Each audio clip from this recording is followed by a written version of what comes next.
What are the options to extending the lifespan of your old MacBook? And this is my MacBook Pro Retina, the lowest spec 15-inch late 2013 model. And today I'm finally upgrading it with the upgrades it deserves. The upgrades it earned after 12 years of service. Because this is a computer that just won't quit. I'm so impressed with its longevity, in fact, that alone motivates me to keep it around even longer. This is a machine that means a lot to me, and I want to keep using it as long as I can. But with a machine this old, how long can we really expect its useful lifespan to continue? And what, if anything, can we upgrade in this soldered down laptop? Turns out, more than you might expect. Aside from installing OpenCore Legacy Patcher to get the newest version of macOS, you can actually sometimes upgrade the RAM, the GPU, and even the CPU on older MacBooks for a fairly good deal. And you could do this simply by swapping out the logic board. And if you're lucky enough, your MacBook might just be compatible with newer logic boards from newer models. My late 2013 model, for example, is compatible with logic boards from mid-2014 models. If, like me, you have a MacBook you feel sentimental about, you might want to look into this. But even if your MacBook isn't compatible with newer logic boards, if you didn't purchase your MacBook maxed out with the best hardware, now's a good time to go find the version of your logic board with the best specifications and see if it's available on eBay. My MacBook came with 8GB of RAM and a 2GHz i7 running on integrated graphics. But for $50.88 after shipping and taxes, I picked up a mid-2014 logic board with a 2.8GHz CPU, 16GB of RAM, and a dedicated GeForce GT 750M processor.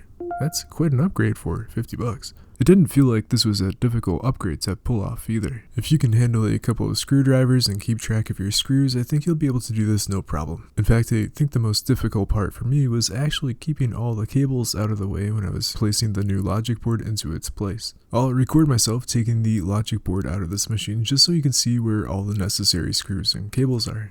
The two screwdrivers you're going to need are the T5 and the P5 screwdrivers. The P5 is just for taking off the bottom of the laptop, and the T5 will be used for everything inside of the laptop.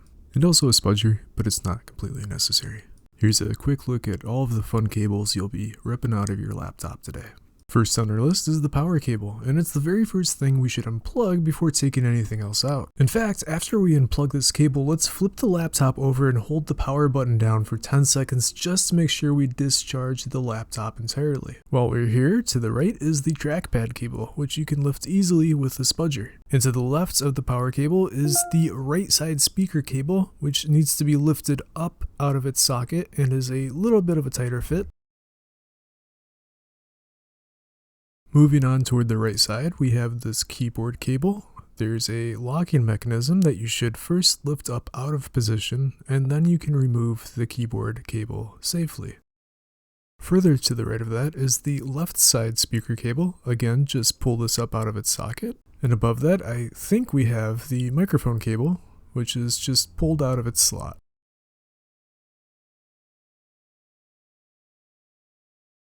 Moving to the top right, here is the display cable, and this has a locking mechanism that must be lifted up first before we pull this display cable out. Moving back left, we have a fan cable on the left side of this fan, which you can easily pull out just using the spudger. The same type of fan cable is present on the right side of the other fan, nestled in between the fan and the network card. While we're here, let's also remove the 3 antenna wires as well as the ribbon cable for the webcam.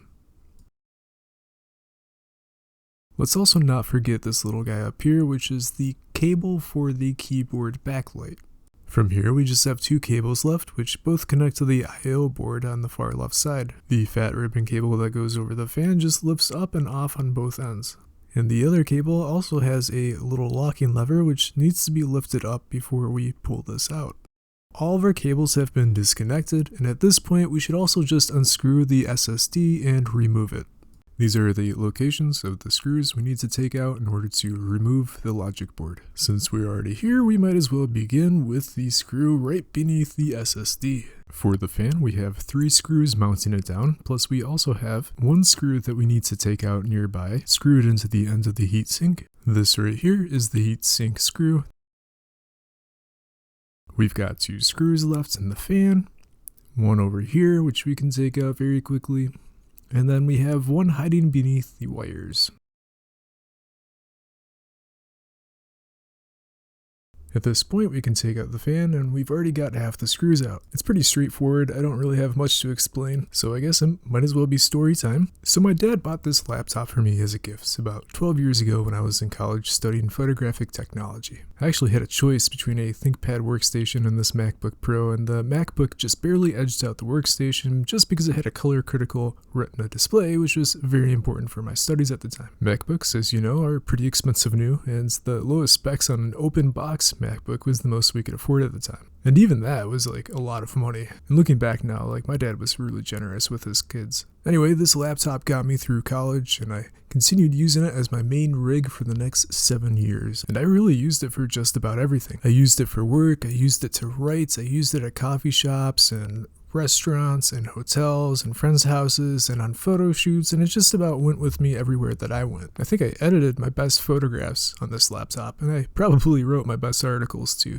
I made a lot of memories during my time with this MacBook, and now that my father is no longer with us, this MacBook really means a lot to me, and so I want to keep it around as long as I can. Of course, it's no longer my main machine, it's still my primary mobile computer, so it's going to be nice upgrading this to 16 gigabytes of RAM. Part of me wonders if this will outlive a lot of M1 Macs, just because their SSDs are all soldered down. And I think SSDs might be one of the first things to die. I know the SSD that came with this machine only lasted 5 years. I had to replace it with the OWC drive, which cost me like $120 or something, but it's still kicking, hasn't died on me. It looks cooler too. Anyway, enough about where this laptop has been in the past. I'm more interested in what we're going to be doing with it in the future. Anyway, if you haven't noticed yet, our logic board is out of the MacBook. There's just one more thing you need to do. If your logic board didn't come with one, we need to pull out that little MagSafe 2 DC in port. It's what connects your charger to the rest of the board, because we'll need to reuse this. Pop it back into the new logic board. Reassembling this is pretty straightforward. You slide the ports in first, make sure that MagSafe DC in is snug and secure, and then you move a bunch of cables out of the way as you slowly lower the new logic board into its new home. And now you just screw it in reverse and plug all the cables back in reverse, with that big fat battery cable being the last thing you connect. The very last thing you do before you close this thing up. Now, I also recommend, and I forgot to do this before I installed the new logic board, but you really should plan to replace that thermal paste. About time to replace that if it hasn't been replaced yet. And I'll show you where the screws are. To remove that heatsink, I circled the screws poorly in green. We got one screw over here at the top left of the heatsink, and then we got that other guy that lives underneath the rubber cap again, who we gotta take out, and then we can start with the screws around the processor. I know they recommend screwing these in a sort of cross pattern to apply even pressure. I'm not sure if that's still the case with unscrewing them, but either way, this heatsink uses like springs in a way. So at some point, one end of this spring is just going to pop off. It's just going to attack in self-defense. I guess that's to be expected, so do not be alarmed. The screws near the GPU do not do this. For cleaning, I just use standard 91% isopropyl alcohol. 91% is fine, but I would recommend maybe getting something a little bit purer, just to be sure, a higher percentage that is. And I use Q-tips, and I like to take my time. And since this takes a little bit of time, I'm going to use this opportunity to talk about what I plan on doing with this MacBook. At first I thought maybe I'd use this as like a home server and make my first little home lab, but I don't really like the idea of cementing this guy in place. He needs to be free. He needs to travel with me in my backpack. I still want a home server though, so maybe I'll turn the old logic board we're removing into a super jank server and post it online. I'd have to get a MagSafe 2 DC in port and a couple of fans at minimum, and of course I'd need the I/O board,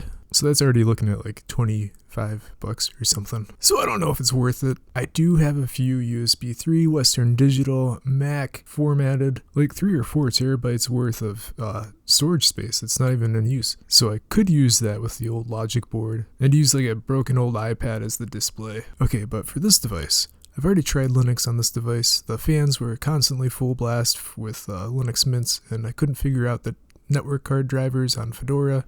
And while I could probably get a working configuration going, I really actually enjoy the simplicity and the feel of macOS for just writing and light creative work on the go. So I want at least one device with macOS, and this might as well be that. Something simple that I don't have to learn all over again. I'm still new to Linux. I've got some distro hopping to do. I might try OpenCore Legacy Patcher for the first time with this guy, just to see how it handles a newer version of macOS. Now that we've applied too much thermal paste, let's go ahead and mount the heatsink again. The springs are a little bit weird, but just do your best to apply even pressure by screwing these in part of the way crisscross, and then continue screwing them in until you meet the least bit of resistance. Apparently you don't want to screw these in too tight. Supposedly that leads to air pockets. When you've finished remounting the heatsink, then you can connect the power supply. Screw the bottom shell of the MacBook back on and hit that power button and hope for the best.